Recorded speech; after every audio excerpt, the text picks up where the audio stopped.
Japanese RPGs are and always have been far superior to Western RPGs. This really needs to be acknowledged in the community because for the past 20 years, it does feel like the pervasive narrative among game journalists in particular is that Western RPGs are far superior to Japanese RPGs. Or more specifically, there are certain Western RPGs that are better than everything else in the industry, right? We've seen this most recently with Baldur's Gate 3 and the weird blind worship that that game got. But I think this also extends to games such as Fallout New Vegas, Skyrim, Fallout 3, Oblivion, right? Knights of the Old Republic, right? Ultima, Jade Empire, the Mass Effect games, right? These games are in no way good, innovative, or fun. Mass Effect, in my opinion, is the franchise that kicked off woke culture in gaming. If you actually pay attention to the lore and like really take in what they're trying to tell you, it becomes very, very apparent that the game is pushing woke values onto the audience. Like I saw someone try to argue that like, well, nobody cared about wokeness in Mass Effect because the writing was good. But the reality is, no, the writing in Mass Effect was not good, right? The reality is, Mass Effect was always pushing woke culture onto you before that was mainstream. Mass Effect was extremely progressive for its time, right? It went out of its way to shit on its like token conservative character Ashley and try to venerate like the alien species, like the dominant alien species in this game are magic lesbian space elves. Like that's Mass Effect, right? One of the most woke games I've ever played in my life, and yet people still haven't necessarily processed that that was what the game was trying to set out to do. Again, like a big reason for that is because Mass Effect kind of predates like woke culture.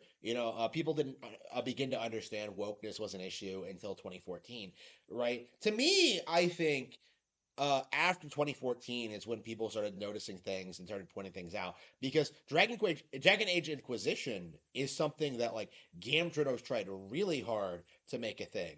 It was the game of the year for 2014. Not that game of the year means anything, but it was the game that was pushed very aggressively during that period because that was a more modern woke game compared to Mass Effect, and people rejected it. Hardcore fans acknowledged it as one of the most disappointing games in the franchise, right? People were not happy about Dragon Age Sisquisition, right? People acknowledged that game had a problem with its politics.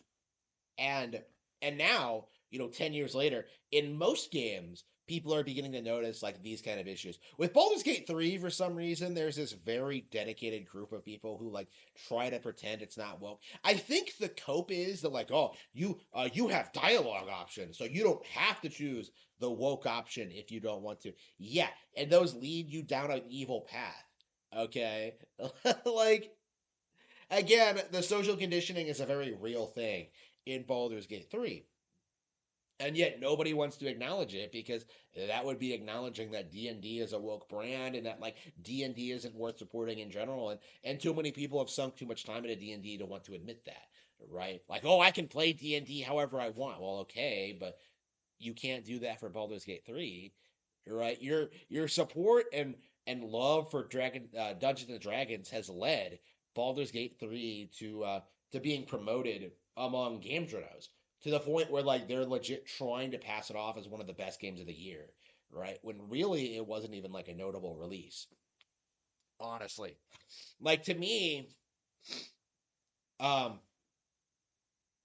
I do think that game journos are really, really struggling to keep up the narrative that these games are spectacular because 95 like this was one of the best years ever for the PS5 and the Xbox Series X. I was saying that like in 2023 like right from the get-go like yeah, this is going to be a big year for the console, right? They put out Street Fighter 6 and Hogwarts Legacy and a new Final Fantasy, Diablo 4 and all of that did not do well. Hogwarts Legacy was the best-selling game of the year, and what did WB do? Oh, we're not going to produce anything like that ever again. Like they completely killed the momentum of that franchise before that ever really became a thing, right? And clearly that was because of like woke ideological reasons, right? Because of like J.K. Rowling and how like they can't keep doing this. Like they tried making the game woke, like with the diversity and like the LGBT characters and shit like that. But like the reality is, real fans know there are no gay characters in Harry Potter. Oh, but what about Dumbledore? Though? That was a retcon. Just like Bridget, no different than anything else we've been seeing. Like it was just a retcon to make the series look more progressive than it actually is, right? To try and appease these groups of people is uh is the mindset here. And more, I have to wonder if people are seeing through it because Hogwarts Legacy was hugely successful, hugely popular. People bought it en masse, like specifically to dab on the trannies or whatever. And what happens? They play the game and they're just like, "Oh, this game isn't very good." It's nice to see like them put an effort into making like a Harry Potter game, but yeah, this isn't what I wanted. I don't like how they handle the character decisions or the writing or like the formula, the lore additions make no sense. They bungled it. Like there are a lot of things to talk about in regards to like Hogwarts Legacy and how quickly it fell off the map in spite of being like such a huge success, right? To me, it just seems like an Assassin's Creed type thing where it comes out, people buy it because ooh, look at this weird historical period, and then like they just fall off immediately because the game has no substance to it. It has no depth, right? It has no replay value.